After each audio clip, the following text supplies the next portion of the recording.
오늘 신명기 18장 1절에서는 풀타임으로 하나님의 사역을 하는 사람들에 대한 말씀이 나옵니다. 여기서 우리는 한 가지 질문을 하게 됩니다. 구약의 제사장 제도와 레위인들에 대한 제도는 신약에 와서 다 폐지된 것은 아닌가? 연속성이 있는가에 대한 질문입니다.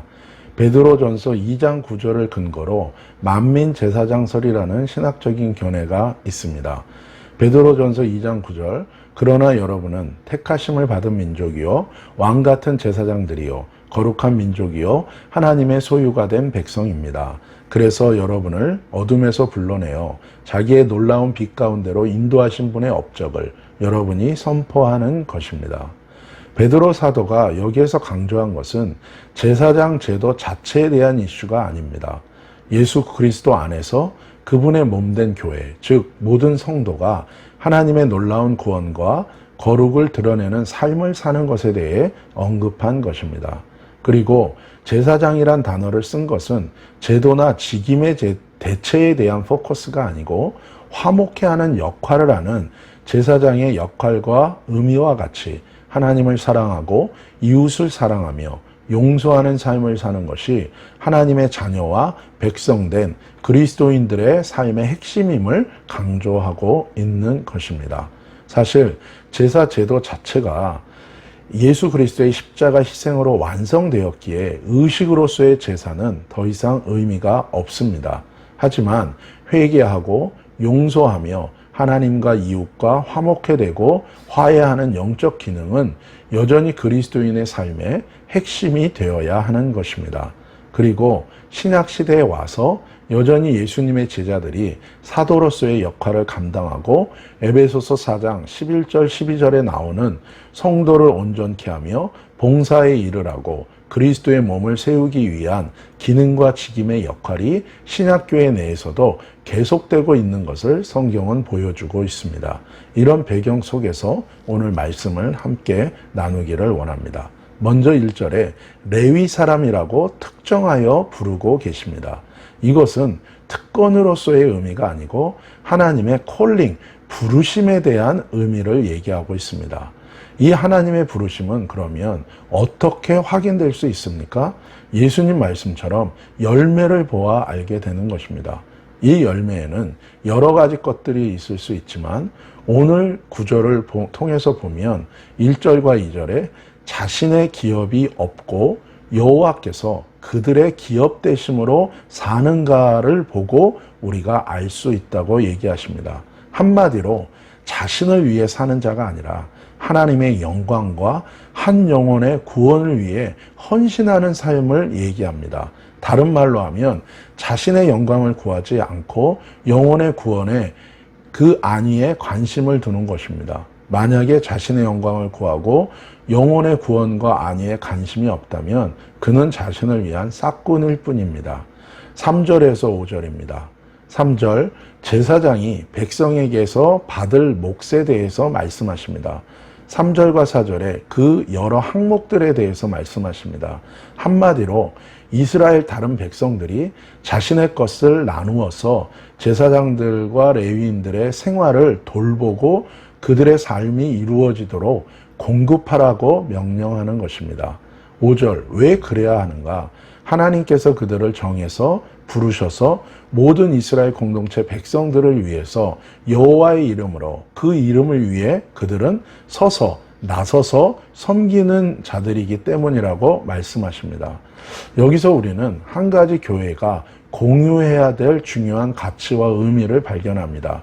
먼저 풀타임 사역자들은 섬기는 교회와 사역이 자신의 소유가 아니고 하나님의 소유이고 자신은 심부름꾼임을 분명하게 인식해야 합니다. 그래서 자기 영광을 구하거나 자기 사역을 추구해서는 안 됩니다. 다음으로 모든 교회 성도들도 풀타임 사역자들의 생활을 공급하는 것이 하나님의 일임을 인정하고 그것이 자신들의 영적 생활을 위한 중요한 우선순위임을 인식해야 하는 것입니다. 어떤 분이 자신의 돈으로 목사가 사는 것을 보면 화가 난다고 말씀하시는 분이 계셨습니다. 또 어떤 목사님은 교인들의 눈치를 보면서 교인들에게 보일 때 입는 옷과 안 보일 때 입는 옷을 따로 갖고 계시다고 말씀하시는 분도 계셨습니다. 물론 목사님들은 스스로 낮추고 검소하게 지내고 공사를 구분하고 사적인 욕심을 멀리하는 것이 합당합니다. 또한 성도들도 이것이 사적인 영역이 아니라 하나님의 공적인 영역임을 인정하고 헌신하는 것이 온 교회의 유익과 축복이 되는 것입니다. 6절에서 8절입니다. 6절, 레위인은 하나님 앞에 드려진 인생이기에 자신의 소원이 있어도 여호와의 인도하심을 받아야 함을 말씀하십니다. 사사기에 보면 미가라는 개인의 집에 속한 레위인의 이야기가 나옵니다. 그 레위인처럼 아무리 힘들고 어려워도 자기의 이익을 따라 마음대로 이리저리 옮겨다니고 한 개인의 제사장에 속하게 되는 것은 그런 결정과 행동은 하나님 앞에 합당치 않습니다. 또 다른 측면으로 보면 사사기에 더 이상 하나님의 사람들이 하나님의 말씀과 법을 따르지 않기 때문에 이 레위인과 제사장 제도 자체가 붕괴되는 것을 단면적으로 보여주고 있는 것입니다. 7절, 조상의 판 것은 별도의 소유라고 말씀하십니다. 새로운 곳에서 이 레위인과 제사장들이 새로운 삶을 시작할 때 기본적인 유업의 소유에 대해서는 하나님이 허락하십니다. 사실 성경은 상속에 대해 부정적이지 않습니다. 그러나 또한 성경은 상속할 것이 없는 고아와 가부에 대해서 상속할 것이 있는 사회 구성원들이 함께 도울 것에 대해서도 명확하게 명령하고 계십니다. 또 한 가지는 엘리사가 엘리야를 통해 하나님의 부르심을 받았을 때 자신의 밭을 가는 도구와 소를 태워서 사람들과 나누고 사역을 시작한 것처럼 풀타임 사역자는 부르심을 받을 때 철저하게 여호와만을 기업을 삼는 태도에 대해서 성경은 또한 말씀하고 계십니다. 9절에서 14절까지의 말씀입니다. 하나님은 이 9절에서 14절을 통해 왜 하나님께서 풀타임 사역자의 제도를 세우시는지에 대해서 말씀하십니다.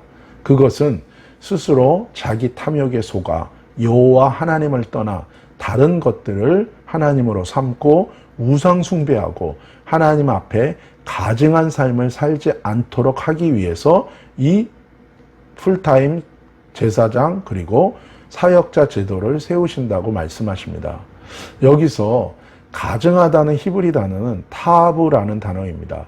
심히 꺼리다, 강력하게 거절하다, 구역질 날 정도로 혐오한다는 의미입니다. 이스라엘 백성 전에 가나안 땅에 살던 민족들이 행했던 종교적, 윤리적 삶을 향한 하나님의 판단이고 그리고 그들의 삶을 따라가지 말라는 하나님의 이스라엘 백성을 향한 강력한 경고이기도 합니다. 오히려 13절, 너는 내 하나님 여호와 앞에 완전하라고 말씀하십니다. 이것은 우리의 의의 완전함이 아니라 철저하게 죄된 우리 자신의 실체를 인정하고 그렇기 때문에 하나님 말씀대로 회개하고 하나님 말씀대로 믿고 하나님 말씀대로 따라 순종하는 삶을 추구하라고 말씀하시는 것입니다. 그럴 때 우리를 온전케 하시는 하나님의 은혜를 구하는 삶이 되어야 된다고 말씀하시는 것입니다. 이것을 위해서 하나님은 풀타임 사역자 제도를 하나님의 공동체에 세우시는 것입니다. 15절에서 18절 말씀 그리고 22절까지의 말씀입니다. 먼저 15절 선지자 하나를 세우신다고 말씀하십니다. 이 선지자는 누구인가? 자기 말을 하는 자가 아니라는 것입니다. 하나님의 사역자, 풀타임 사역자들의 중요한 것은 무엇입니까? 자기 말을 하는 자가 아니라 자기의 사상과 자기의 의견을 내놓는 자가 아니라 철저하게 하나님의 말씀을 전해야 됩니다. 그리고 모든 사역은 하나님의 말씀의 기준에 따라서 이루어져야 합니다. 18절, 하나님의 말을 그 입에 두신다고 하십니다. 그래서 기록된 말씀이 중요한 것입니다. 하나님의 기록된 말씀과 벗어난 말을 전하며 권하는 자는 그 선지자는 거짓된 자입니다. 하나님께로 온 자가 아닌 것입니다. 이것이 기준입니다. 15절, 흥미로운 것은 이 하나님의 선지자, 하나님의 사역자가 하늘에서 떨어지는 게 아니라 너희 형제 중에서 세우실 거라고 말씀하십니다. 문제는 예수님이 언급하신 것처럼 선지자가 자기 고향에서 환영받지 못한다는 말씀처럼 사실 그 권위를 인정하는 것이 쉬운 일이 아닙니다. 전에 온누리교회 탈북자 사역을 할 때 함께 탈북한 사람 중에서 전도사님이 되고 사례를 받는 분이 계셨어요. 그래서 다른 함께 탈북한 부부가 제게 찾아와서 왜 저 사람 우리와 똑같이 탈북했는데 저 사람만 교회에서 사례받고 나는 안 주냐고 저희가 불평했던 것을 보게 됩니다. 하나님의 권위를 인정하고 하나님의 말씀의 권위를 인정하기 때문에 하나님이 세우신 자를 인정하는 것, 그것은 믿음의 또 하나의 귀한 열매고 성숙한 모습인 것을 우리는 보게 됩니다.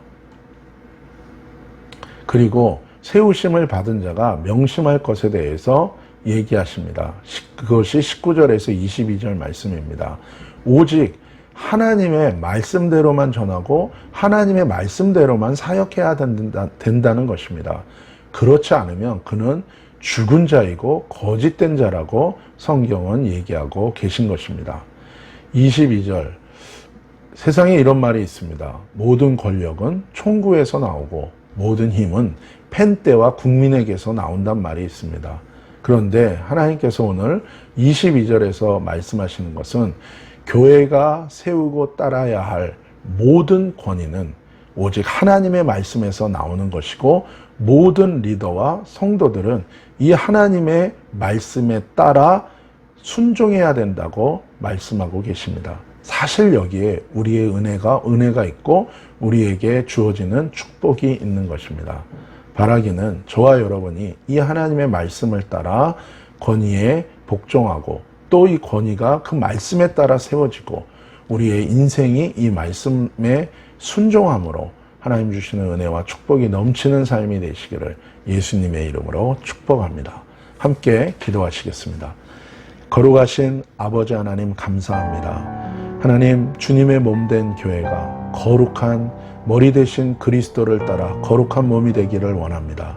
하나님께서 세우신 모든 사역자들이 주님의 말씀에 따라 순종함으로 그 권위가 거룩해지게 하시고 또한 모든 한몸된 모든 성도들이 그 하나님의 권위를 따르고 하나님의 말씀의 권위 앞에 순종함으로 온 교회, 온 주의 몸된 교회가 거룩하며 이 팬데믹 시대에 하나님의 놀라운 은혜와 축복 가운데 승리하는 주의 몸된 교회들 되도록 하나님 축복하여 주옵소서. 함께 하시는 주님을 찬양합니다. 거룩하신 예수님의 이름으로 감사하며 축복하며 기도 올리옵나이다.